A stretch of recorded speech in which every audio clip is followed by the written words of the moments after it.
a ton of wall planters for you guys on camera, and so today I had that opportunity. I wanted to show you what I was going to use. I found this, it's like a wood cutout piece. I don't know, it's like a sculpture basically that I found at Old Time Pottery years ago, and it's just been sitting in my garage for all that time. It's pretty dirty looking, but I decided that today I wanted to, now that our outdoor space is a little more ready for decorative, you know, you get to a point where you can see the spaces where you can decorate and you can add plants and things like that. And so I found a little spot to put a hanging planter right here in this corner. I just like the idea that I can look out of my house and see this really pretty ivy hanging on the wall.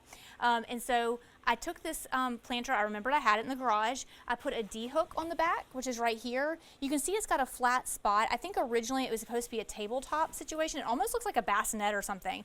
I really don't know what its original intention was for, but I thought it would make a really cool wall planter just by putting that little D-hook on there. I think I'm going to hang it on the wall first and then give it the planting treatment and then add my little Spanish moss here.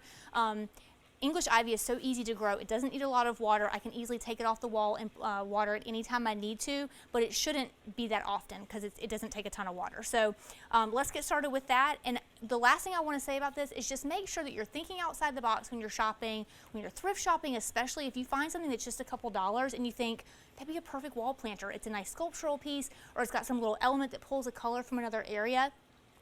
That can be the difference between making your house look like it came straight out of like a department store and looking like a really unique curated space. So keep that in mind as you're shopping. All right, let's get to planting.